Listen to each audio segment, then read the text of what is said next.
El sol se desangraba en el horizonte, teniendo de rojo las colinas de Ronda. Cuando Javier rompió el silencio con un grito, que hizo temblar los cristales de la vieja casa. ¿No puedes llevar a mi hijo Diego? No mientras yo respire. Pero Diego, con el corazón apretado como un puño, ya había tomado la decisión. Criaría a su sobrino, Miguel, como si fuera suyo, mientras su hermano gemelo pagaba su deuda con la justicia. Habían pasado apenas 2 días desde que la policía irrumpió en la taberna del pueblo, espasando a Javier frente a los ojos adenidos de Miguel. El delito, tráfico de drogas. No era la primera vez que Javier cruzaba la línea, pero esta vez la sentencia fue implacable, 10 años en prisión. Diego, el hermano menor por solo unos minutos, sintió que el suelo se desmoronaba bajo sus pies. No por Javier, con quien siempre había tenido una relación tensa, sino por Miguel, el niño de 10 años que ahora lo miraba con ojos llenos de miedo y preguntas sin respuesta. Diego nunca había querido ser padre. A los 30 años, vivía su vida con una libertad que Javier siempre envidió. Abiertamente gay, dueño de una pequeña librería en el centro de Ronda. Un hombre que había aprendido a enfrentar las miradas de desaprobación con una sonrisa tranquila. Pero cuando el juez le preguntó quién se haría cargo de Miguel, no dudó. Yo. Dijo, con una firmeza que sorprendió incluso a sí mismo. No podía dejar que el niño terminara en un orfanato, no cuando la sangre de los Morales corría por sus venas. La casa de los Morales, enclavada en una calle empedrada del casco antiguo, era un relicario de recuerdos y pelis. Allí crecieron los gemelos, bajo la sombra de un padre autoritario que nunca entendió a Diego y una madre que murió demasiado pronto. Javier, carismático pero impulsivo, siempre fue el favorito. Diego, introspectivo y sensible, el que cargaba con las culpas ajenas. Ahora, con Miguel a su lado, Diego sentía que el pasado volvía para cobrar su deuda. El primer día fue un desastre. Miguel no hablaba, apenas comía, y pasaba las horas mirando por la ventana, como si esperara que su padre regresara en cualquier momento. Diego intentó acercarse con un libro de aventuras, pero el niño lo apartó con un gesto brusco. ¿Por qué no está papá aquí? ¿Por qué tú? La pregunta cortó como un cuchillo. Diego no tenía respuestas fáciles, solo una promesa que se repetía en su mente. No dejaré que te pase nada, pequeño. Y esa noche, mientras Miguel dormía en la habitación que había sido de su madre, Diego se sentó en el porche con una copa de vino. Las luces del pueblo titilaban a lo lejos, y el aire olía a jasmine y a tierra seca. Pensó en Javier, en cómo su hermano siempre había sido un torbellino, incapaz de detenerse incluso cuando sabía que se estrellaría.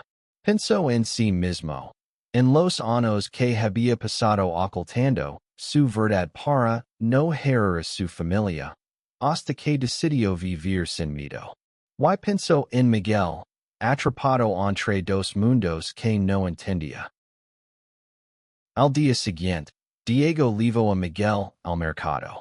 Las calles de Ronda bulían de vida. Ancianas con cestas de mimbre, vendedores gritando ofertas, niños corriendo entre los puestos. Diego compró pan recién horneado y un puñado de higos, intentando entablar conversación. ¿Sabes? Tu papá y yo solíamos venir aquí de pequeños. Él siempre robaba un higo cuando el vendedor no miraba. Miguel lo miró de reojo, pero no respondió. Sin embargo, por un instante, Diego vio una chispa de curiosidad en sus ojos. La vida en el pueblo no era fácil para alguien como Diego. Aunque Ronda había cambiado con los años, las miradas seguían pasando. Algunos vecinos lo respetaban por su valencia. Otros, como Dona Carmen, la dueña de la panadería, susurraban cuando lo veían pasar. Pobre niño, criado por alguien así. Oyó Diego una vez. Pero él no dejaba que esas palabras lo tocaran. Había aprendido a construir un escudo alrededor de su corazón, y ahora lo usaría para proteger a Miguel. Una tarde, mientras ordenaba libros en la librería, Diego conoció a Álvaro, un fotógrafo de Málaga que visitaba Ronda para un proyecto. Álvaro era alto, con ojos verdes que parecían ver más allá de las apariencias, y una risa que llenaba el silencio. Hablaron durante horas, primero sobre literatura, luego sobre la vida. Álvaro no ocultaba su interés, y Diego, por primera vez en mucho tiempo, sintió que su corazón latía más rápido. Pero cuando Miguel entró corriendo, llamándolo tío, Álvaro se quedó en silencio, y Diego sintió el peso de su nueva responsabilidad. No es mi hijo, explicó Diego más tarde, cuando Álvaro lo invitó a tomar un café. Es mi sobrino. Su padre está en un lugar donde no puede cuidarlo. Álvaro asintió, sin juzgar, y le tomó la mano. Eres valiente, Diego. No muchos harían lo que tú estás haciendo. Esa noche, Diego no pudo dormir. Dividido entre el deseo de explorar lo que sintió por Álvaro y el deber de ser el pilar de Miguel. Los días se convirtieron en semanas, y la rutina comenzó a tomar forma. Diego llevaba a Miguel a la escuela, lo ayudaba con los deberes, le leía cuentos antes de dormir. Pero el niño seguía distante, atrapado en su propio dolor. Una noche, Miguel encontró una vieja foto de los gemelos, tomada cuando tenían su edad. ¿Por qué tú y papá son tan diferentes y son iguales? Preguntó. Diego sonrió con amargura. Porque la vida nos llevó por caminos distintos, pequeño. Pero ambos te queremos. Aunque lo demostremos de formas diferentes. El primer año pasó como un suspiro, lleno de pequeños triunfos y grandes desafíos. Diego aprendió a cocinar las croquetas favoritas de Miguel, a lidiar con sus rabietas, a consolarlo cuando lloraba por su padre. Pero en el fondo, Diego sabía que esto era solo el comienzo. Javier seguía en prisión, y su sombra pasaba sobre ellos. Y aunque Diego no lo admitía, temía el día en que su hermano regresara, porque la sangre, como siempre, tendría la última palabra. El viento soplaba frío por las calles de Ronda, y Diego apretó la bufanda alrededor del cuello de Miguel mientras lo acompañaba a la escuela. El niño, ahora de 11 años, caminaba con la cabeza gacha, pateando piedras sueltas en el empedrado. Cuando veía volver papá, preguntó de repente, rompiendo el silencio. Diego sintió un nudo en el estómago. No quería mentir, pero la verdad era demasiado cruda. Javier no saldría pronto, y cada carta que enviaba desde la prisión estaba llena de promesas vacías. No lo sé, pequeño, respondió Diego, arrodillándose para mirarlo a los ojos. Pero mientras tanto, tú y yo somos un equipo, ¿vale? Miguel asintió, pero su mirada seguía perdida en el horizonte. Diego se levantó, con el corazón pesado, sabiendo que no podía llenar el vacío que su hermano había dejado. En la librería, Diego encontraba refugio. Los libros eran su santuario, un lugar donde las palabras curaban lo que la vida rompía. Álvaro, el fotógrafo, se había convertido en una presencia constante. Sus visitas a ronda eran cada vez más frecuentes, y sus charlas se alargaban hasta la medianoche. Una tarde, mientras ordenaban juntos una caja de libros antiguos, Álvaro rozó la mano de Diego. Eres más fuerte de lo que crees, le dijo, con una sonrisa que hizo que Diego olvidara, por un momento, el peso de sus responsabilidades. Pero la paz nunca duraba mucho. Una noche, mientras Diego cerraba la librería, recibió una llamada de la prisión. Era Javier. Su voz, áspera por los años y el encierro, resonó como un eco del pasado. Necesito que hagas algo por mí, hermano, dijo sin preámbulos. Hay un paquete en el desván de la casa. Llévalo a un tipo en Málaga. El saber qué hacer. Diego frunció el seno, sintiendo un escalofrío. ¿Qué clase de paquete, Javier? Silencio al otro lado. No preguntes. Solo hazlo. Diego colgó, con el corazón latiendo con fuerza. Sabía que Javier no había cambiado. Incluso desde una celda, seguía llegando con fuego. Subió al desván esa misma noche, con una linterna temblorosa en la mano. Entre trastos viejos y recuerdos polvorientos, encontró una caja de madera cerrada con candado. No la abrió. No quería saber qué había dentro. Pero tampoco podía ignorarla. La escondió bajo una pila de mantas y decidió que hablaría con Javier en persona. El viaje a la prisión de Alhorn fue un torbellino de emociones. Diego dejó a Miguel con una vecina de confianza y condujo por la carretera serpenteante, con el paisaje andalas desplegándose como un cuadro melancólico.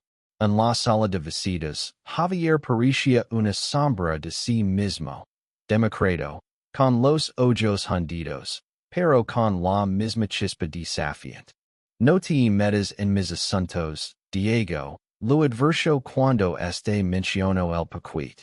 Solo ciudad de mi hijo y es lo que te pido. No soy tu mensajero, replicó Diego, con una furia que lavaba años conteniendo. Y Miguel no es solo tu hijo ahora. Lo estoy criando yo, mientras tú estás aquí por tus errores. Javier se inclinó hacia adelante, con una sonrisa amarga. ¿Crees que eres mejor que yo? Siempre fuiste el débil, Diego.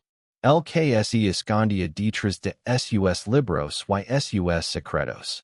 Las palabras dolieron más de lo que Diego esperaba. Salió de la prisión con las manos temblando, preguntándose si alguna vez podrían reconciliarse. De vuelta en ronda, intentó concentrarse en Miguel.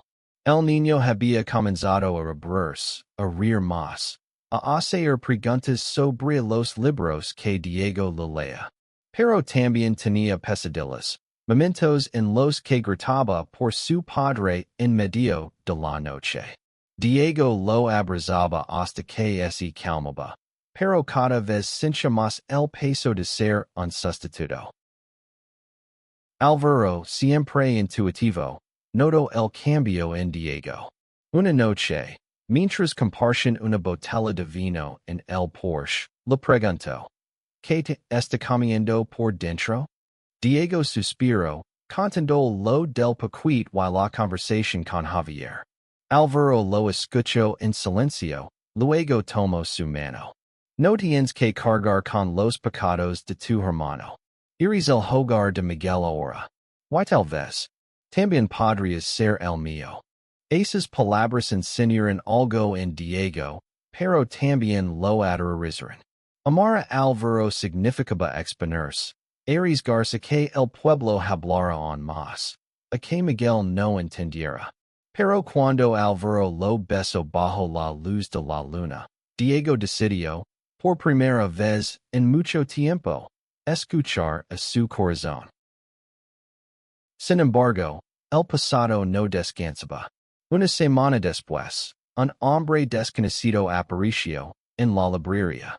Era corpulento, con una cicatriz en la mejilla y una mirada que helaba la sangre. Javier me dijo que tienes algo para mí, gruñó. Diego sintió que el aire se volvía denso. No sabía que contenía el paquete, pero sospechaba que era la llave de los problemas de su hermano. No sé de qué hablas, mintió, sosteniendo la mirada del hombre. Este sonrió, pero no era una sonrisa amistosa. Te encontré, librero. Why no me gusta esperar? Esa noche, Diego tomó una decisión. No podía seguir viviendo bajo la sombra de Javier. Pero antes de que pudiera actuar, Miguel entró en la sala, con los ojos muy abiertos. Tío, alguien está mirando por la ventana. Diego corrió al patio, pero solo encontró la oscuridad. El miedo se instaló en su pecho. No solo estaba protegiendo a Miguel de la ausencia de su padre, sino también de los fantasmas que Javier había dejado atrás. La noche se había vuelto un manto de suspecas. Diego apenas dormía, vigilando las ventanas de la casa, mientras Miguel dormía abrazado a una almohada. El encuentro con el hombre de la cicatriz lo había dejado intranquilo. No sabía cuánto tiempo podría mantener a raya los secretos de Javier. Pero una cosa estaba clara, no dejaría que tocaran a Miguel. A la mañana siguiente, Diego decidió actuar. Levo la calle del desván a un rincón apartado del cementerio de Ronda, donde nadie lo vería. Con un martillo, rompió el candado. Dentro había fejos de billetes y pequeños paquetes envueltos en plástico. El olor acre confirmó sus peores temores, droga. Diego sintió náuseas. Javier no solo había traicionado a su familia, sino que ahora lo arrastraba a su mundo. Quemó el contenido en una hoguera improvisada, viendo cómo las llamas devoraban el pasado de su hermano. Pero el humo no podía borrar el miedo. De vuelta en casa, intentó mantener la normalidad para Miguel. Lo llevó a un partido de fútbol local, donde el niño, por primera vez en meses, pareció disfrutar. Corría detrás del balón, riendo con otros chicos del pueblo. Diego lo observaba desde las gradas, sintiendo una mezcla de orgullo y tristeza. Pero entonces vio una figura familiar entre la multitud, el hombre de la cicatriz, observándolo desde lejos. Diego tomó a Miguel de la mano y se marchó rápidamente, con el corazón en la garganta. Esa noche, Álvaro apareció en la casa con una propuesta. Vámonos a Málaga por unos días, dijo. Un cambio de aire les hará bien a los dos. Diego dudó. Here no era su estilo, pero la seguridad de Miguel estaba primero. Aceptó, y al día siguiente, los tres partieron hacia la costa. Málaga era un torbellino de vida, las calles llenas de turistas, el olor a sal y fritura, el sonido de las olas rompiendo contra el muelle. Miguel parecía más relajado, corriendo por la playa mientras Álvaro y Diego caminaban de la mano. En Málaga, Diego comenzó a sonar con una vida diferente.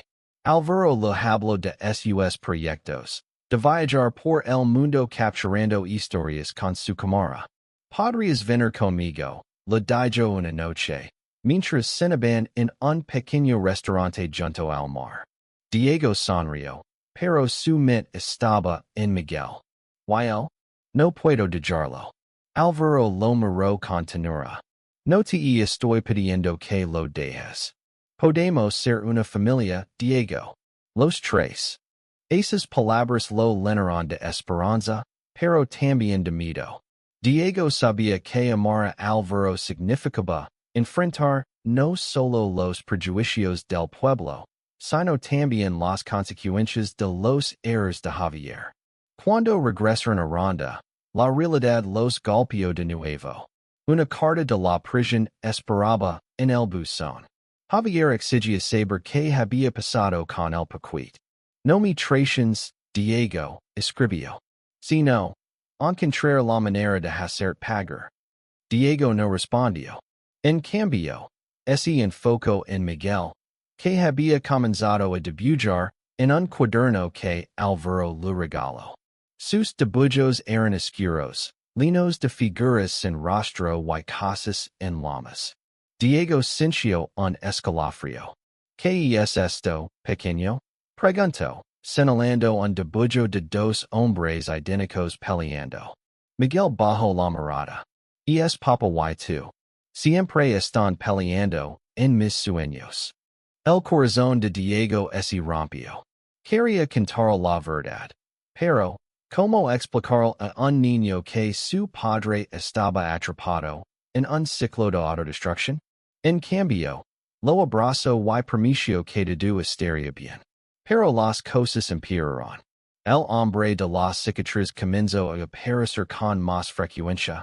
En el mercado, en la plaza, siempre a la distancia, pero lo suficientemente cerca como para que Diego sintiera su amenaza. Una noche, mientras Diego cerraba la librería, el hombre lo acorraló en un callejón. Sé lo que hiciste con el paquete, gruñó. Y Javier no está contento. Tienes una semana para devolver el dinero, o el niño pagará por ti. Diego intentó mantener la calma, pero el miedo lo consumía.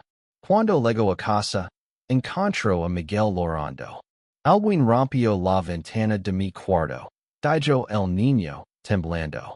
Diego corrió a revisar. Una piedra envuelta en un papel con una sola palabra escrita. Pega. No podía seguir ignorándolo. Llamó a Álvaro y le contó todo. Necesito ayuda. Admitió, con la voz quebrada. Álvaro no dudó. Voy para allá. No estás solo en esto. Pero mientras esperaba a Álvaro, Diego tomó una decisión. No podía permitir que el pasado de Javier destruyera el futuro de Miguel. Guardó algo de dinero, unos pocos recuerdos, y preparó una bolsa. Si tenía que huir, lo haría. Pero no sin pelear primero. La lluvia golpeaba las ventanas de la casa de los Morales como si quisiera entrar a la fuerza. Diego, con los nervios a flor de piel, revisaba cada cerradura mientras Miguel dormía en el sofá. Agotado tras un día de miedo y preguntas sin respuesta. Álvaro llegó al amanecer. Con el cabello empapado y una determinación que calmó, por un momento, el caos en el corazón de Diego. No podemos quedarnos aquí, dijo Álvaro, dejando su chaqueta en una silla. Ese tipo no va a parar. Diego asintió, pero la idea de abandonar Ronda, su hogar, le dolía como una herida abierta. Había construido una vida allí, a pesar de las miradas y los susurros. Pero la seguridad de Miguel era lo primero. Hay un lugar en Granada, continuó Álvaro. Un amigo tiene una casa en la Alpujarra. Nadie nos encontrará allí. Empacaron lo esencial y salieron al amanecer, con el pueblo dormido bajo la lluvia. Miguel, confundido pero confiado en Diego, se aferró a su mano durante el viaje. La Alpujarra era un mundo aparte. Montañas escarpadas, aldeas blancas colgadas de los acantilados, un silencio que parecía sanar. La casa de adobe era pequeña pero acogedora, con vistas a un valle cubierto de niebla. Por primera vez en semanas, Diego sintió que podía respirar. En los días siguientes, intentaron construir una nueva rutina. Álvaro enseñó a Miguel a usar una cámara, capturando imagens de flores silvestres y nubes que parecen algodón.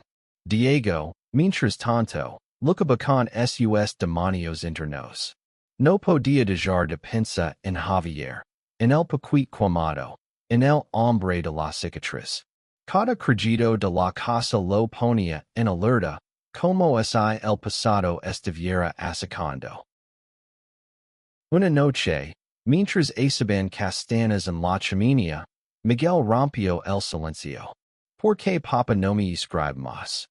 Diego y Álvaro intercambiaron una mirada. Tu papa está en un lugar donde no es fácil escribir, respondió Diego, con cuidado. Pero te quiero, aunque no siempre lo demuestre. Miguel frunció el seno. ¿Y tú? ¿Por qué haces todo esto por mí?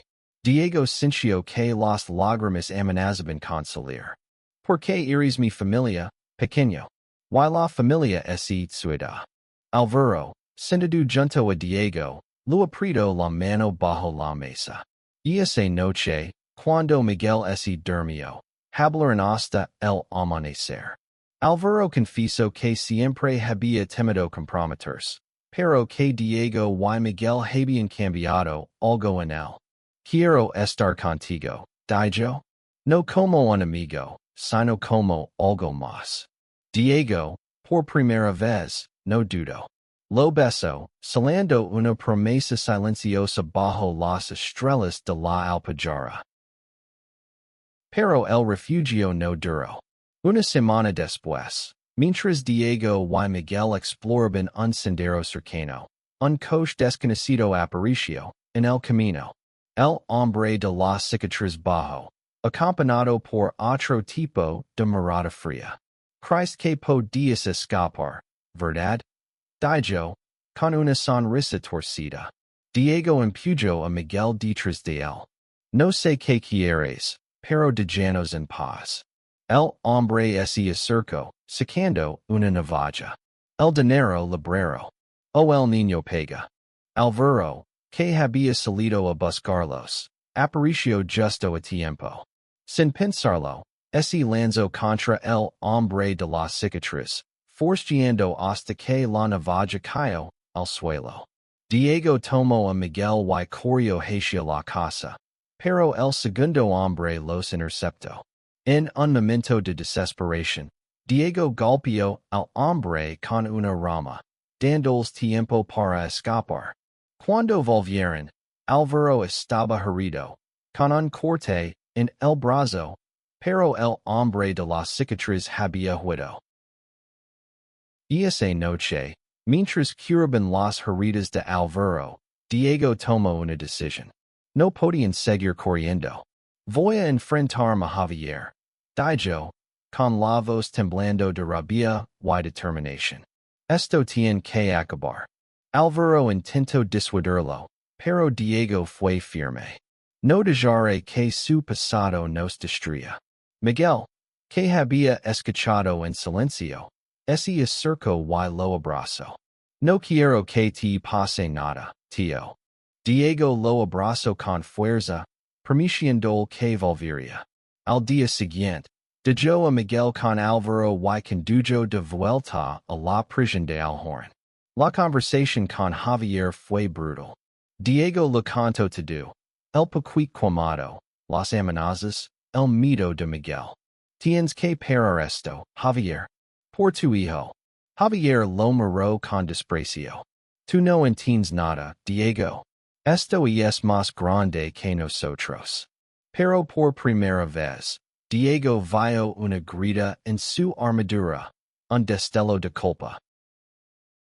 Cuando Diego salió de la prisión, supo que había cruzado un punto sin retorno. Javier no había detenerse, y el hombre de la cicatriz seguiría buscando. Pero Diego también sabía que no estaba solo. Álvaro y Miguel eran su fuerza, y por ellos, la quería hasta el final. El regreso a Ronda fue un viaje silencioso. Diego conducía con las manos apretadas al volante, mientras Álvaro, con el brazo vendado, intentaba aligerar el ambiente contando historias a Miguel sobre sus viajes. Pero Diego apenas escuchaba. Su mente estaba atrapada en la mirada de Javier, en ese destello de culpa que no podía borrar. Sabía que su hermano no cedería, pero también sabía que no podía rendirse. De vuelta en el pueblo, la vida parecía haber retomado su ritmo, pero la tensión seguía en el aire. Diego reforzó las cerraduras de la casa y pidió a un vecino de confianza, don Rafael, que vigilara cualquier movimiento extraño. Alvaro se quedó con ellos, convirtiéndose en una presencia constante que llenaba los días de Miguel con risas y pequeños proyectos fotográficos. Pero Diego no podía relajarse. Cada sombra en la calle, cada ruido en la noche, lo ponía en alerta. Una mañana, mientras Diego abría la librería, recibió una llamada anónima. Una voz grave, desconocida, le dio una advertencia clara. Tienes 3 días para devolver lo que le debes a Javier, o el niño no verá otro amanecer. Diego colgó, con el corazón acelerado.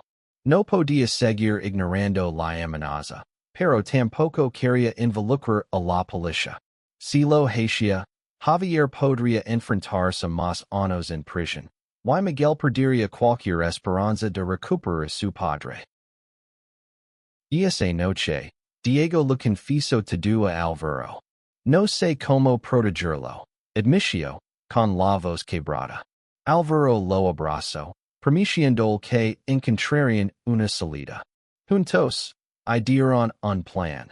Contactarían a un viejo amigo de Alvaro, un detective privado retirado que vivía en Sevilla. El hombre, llamado Carlos, tenía contactos en el bajo mundo y podía ayudar a rastrear al hombre de la cicatriz. Carlos llegó a Ronda 2 días después. Era un hombre de unos 60 años, con el rostro catido por años de experiencia y una calma que inspiraba confianza. Escuchó la historia de Diego en silencio, tomando notas. Esto no es solo sobre tu hermano, dijo finalmente. Javier está metido con gente peligrosa. Y tú estás en medio de su tormenta. Carlos prometió investigar, pero advirtió que no sería rápido ni fácil. Mientras tanto, Diego intentó mantener a Miguel ocupado. Lo inscribió en clases de arte, donde el niño comenzó a plasmar sus emociones en lienzos linos de colores vivos y formas caóticas. Una tarde, Miguel le mostró un cuadro, 2 figuras idénticas, una rodeada de luz, la otra envuelta en sombras. Eres tú y papa, explicó. Tú siempre estás con la luz. Diego sintió un nudo en la garganta. No es esencia tan luminoso como Miguel creía. Los días pasaron, y Carlos trajo noticias inquietantes. El hombre de la cicatriz, conocido como el Cuervo, era un maintenance sueldo que trabajaba para un traficante de Málaga. El paquete que Diego Quimo contenía una deuda de miles de euros, y el Cuervo no descansaría hasta cobrar. Tienes que desaparecer, dijo Carlos. Al menos hasta que podamos neutralizarlo. Pero Diego se negó. No voy a ir otra vez. Este es nuestro hogar. La decisión fue un error. Esa misma noche, mientras Diego y Alvaro preparaban la cena, un golpe seco resonó en la puerta. Antes de que pudieran reaccionar, el Cuervo irrumpió en la casa, acompañado por 2 hombres. Miguel gritó, y Diego lo empujó detrás de él. Dame el dinero, exigió el Cuervo, con la navaja brillando bajo la luz. Alvaro intentó negociar, pero un puñetazo lo derribó. Diego, desesperado, ofreció todo lo que tenía. Los ahorros de la librería, el dinero que había guardado para el futuro de Miguel. pero no era suficiente. En un momento de chaos, Miguel escapó por la ventana trasera, corriendo hacia la casa de Don Rafael. Diego luchó con todas sus fuerzas, pero el cuervo lo inmovilizó. Esto no acabó aquí, librero. Decidió antes de desaparecer con sus hombres en la noche. Cuando la policía llegó, alertada por Don Rafael, Diego estaba magalado pero vivo. Alvaro, con un ojo morado, lo abrazó con fuerza. Lo hicimos, Diego. Protegimos a Miguel. Pero la victoria era agridulce. La policía encontró rastros de el cuervo, pero no había pruebas suficientes para detenerlo. Diego sabía que volvería. Y mientras abrazaba a Miguel, que temblaba en sus brazos, ese permitió a sí mismo que haría lo que fuera necesario para mantenerlo a salvo. Incluso si eso significaba enfrentarse a su hermano una última vez. El amanecer en Ronda nunca había parecido tan frágil. Diego, con el rostro marcado por la peli, miraba por la ventana mientras Miguel dormía en su regazo. Alvaro, con el brazo en cabestrillo, preparaba café en silencio. La casa, que una vez fue un refugio, ahora es esencia como una trampa. Diego sabía que no podían seguir viviendo así, siempre mirando por encima del hombro, esperando el próximo golpe. Carlos, el detective, regresó con noticias. Había rastreado a el cuervo hasta un bar en Málaga, pero el hombre era escurridizo. Necesitamos algo más grande que él, dijo Carlos. Necesitamos al jefe. Diego entendió lo que eso significaba. Tenía que ir directo a la fuente. El traficante que había enredado a Javier en primer lugar. Pero antes, necesitaba respuestas de su hermano. Organizó otro viaje a la prisión, esta vez con Alvaro a su lado. Dejó a Miguel con Don Rafael, permitiendo que volvería pronto. En la sala de visitas, Javier parecía más agotado que nunca. Las ojeras marcaban su rostro, y su voz era un susurro. No quería esto, Diego, dijo, evitando su mirada. Nunca quis que Miguel pagara por mis errores. Diego lo interrumpió, furioso.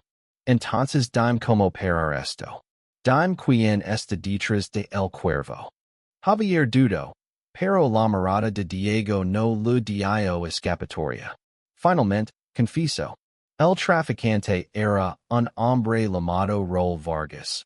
Un pez gordo en Málaga con conexiones en toda Andalucía. No lo enfront, Diego, advirtió Javier.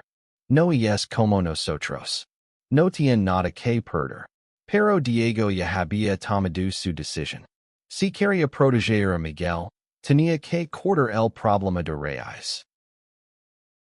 Con la ayuda de Carlos, Diego y Alvaro localizaron a Vargas. No fue fácil. Tuvieron que moverse por los callejones más oscuros de Málaga, hablando con contactos que Carlos había cultivado durante años. Finalmente, dieron con un almacén abandonado en las afueras de la ciudad, donde Vargas dirigía sus operations. Diego sabía que entrar allí era una locura, pero no veía otra salida. El plan era simple pero arriesgado. Ofrecerían a Vargas un trato.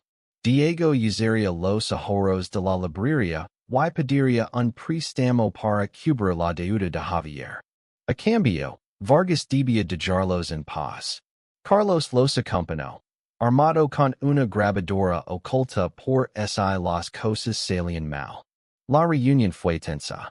Vargas, un hombre de mediana edad con una sonrisa fría, los recibió en una oficina improvisada rodeada de cajas. Así que tú eres el hermano bueno, dijo, mirando a Diego. Javier siempre habló de ti como si fueras un santo. Diego no se dejó intimidar. quiero que esto termine. Toma el dinero y déjanos en paz. Vargas Rio, pero acepto el trato. El cuervo no volverá a molestar. Permiso. Pero cuando Diego salió del almacén, sintió que algo no encajaba. La mirada de Vargas era demasiado tranquila, demasiado calculadora. De vuelta en ronda, Diego intentó reconstruir la normalidad. Miguel regresó a la escuela, y Alvaro se quedó para ayudar a reparar la casa. Pero el miedo seguía Ali, como una sombra que no se desvanecía. Una noche, mientras Diego leía un cuento a Miguel, el niño lo interrumpió. Tío, ¿Papa va a volver algún día? Diego tragó saliva. Algún día, pequeño. Pero hasta entonces, tú y yo tenemos que seguir adelante. Alvaro, que escuchaba desde la puerta, se acercó y puso una mano en el hombro de Diego. Yo también estoy aquí, dijo, sonriendo a Miguel. Por primera vez, el niño devolvió la sonrisa, como si empezara a entender que la familia no siempre es definida por la sangre. Pero la calma era una ilusión. Una semana después, Carlos llamó con noticias alarmantes. Vargas había traicionado el trato. El cuervo estaba de vuelta, y esta vez no venía solo. Diego sintió que el mundo se derrumbaba.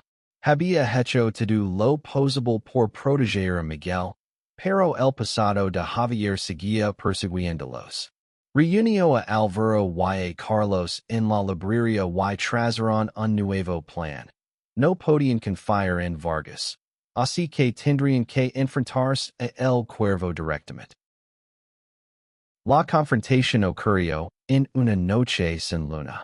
Carlos había rastreado a el cuervo hasta una cantera abandonada cerca de Ronda. Diego y Alvaro fueron solos, dejando a Miguel con Don Rafael. En la cantera, el cuervo los esperaba, con una sonrisa que permitía violencia. Pero esta vez, Diego no estaba solo. Alvaro, con su cámara en la mano, grabó cada palabra, cada amenaza, mientras Carlos, escondido entre las rocas, alertaba a la policía. El enfrentamiento fue breve pero intenso. El cuervo intentó atacar, pero Diego, impulsado por la rabia y el amor por Miguel, lo derribó. Cuando la policía llegó, el cuervo fue arrestado, y la grabación de Alvaro se convirtió en la prueba clave. Pero Diego sabía que esto no era el final. Vargas seguía libre, y Javier seguía en prisión. La sangre aún tenía una deuda que cobrar. La victoria sobre el cuervo trajo un alivio momentáneo, pero Diego sabía que la guerra no había terminado. Raúl Vargas seguía siendo una sombra al hecho, y mientras estuviera libre, Miguel nunca estaría completamente a salvo.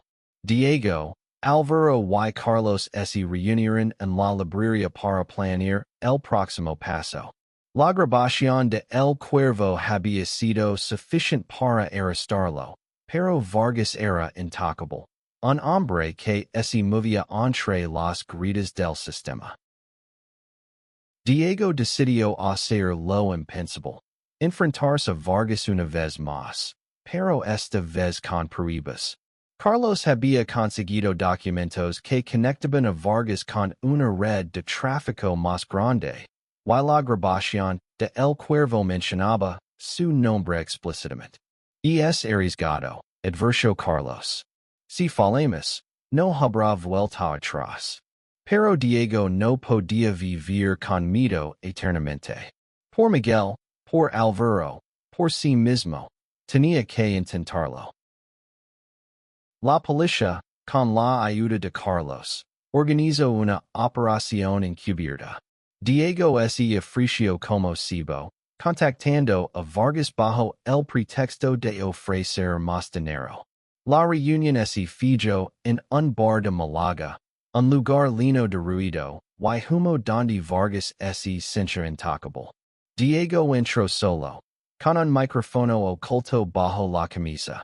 Alvaro y Carlos esperaban fuera. Con el corazón en la mano. Mientras la policía se preparaba para intervenir. Vargas estaba tranquilo, casi bullen. Iris persistent, librero, dijo, bebiendo un trago de whisky. Pero no iris tan listo como crees. Diego mantuvo la calma, diciendo que Vargas hablara. Cada palabra era una cuerda que se apretaba alrededor de su cuello.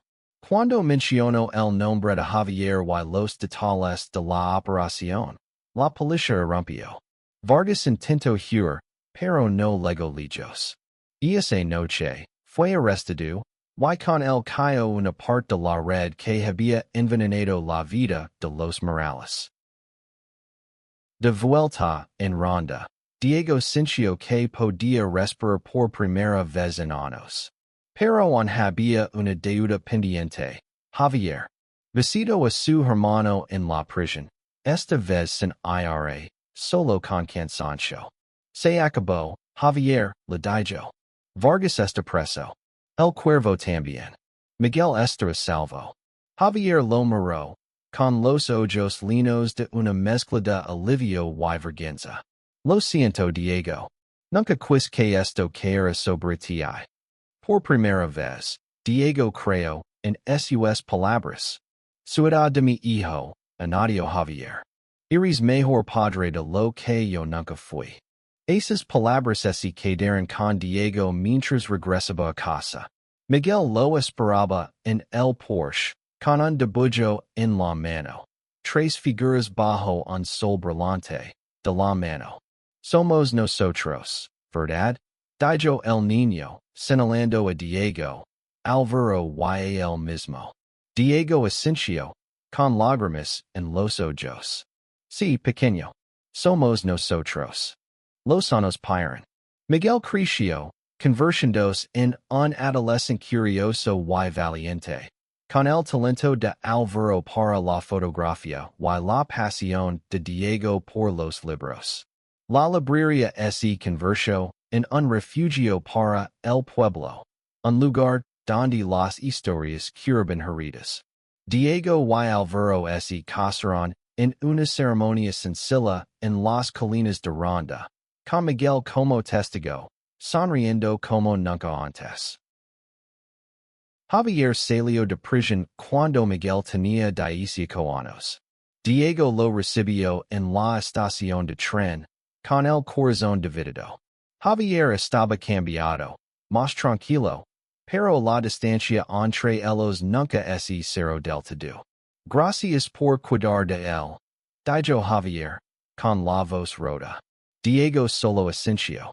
Y es mi familia, respondió. Miguel abrazó a su padre, pero su hogar estaba con Diego y Alvaro, los hombres que lo habían creado con amor y sacrificio. El final no fue perfecto, pero fue humano. La sangre había decadido mucho.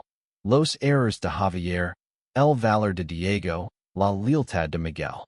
Pero al final, fue el amor el que tuvo la última palabra.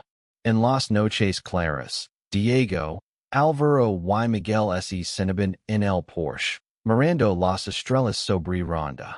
Y aunque el pasado nunca se borraba del todo, el futuro brillaba con la promesa de un nuevo comienzo.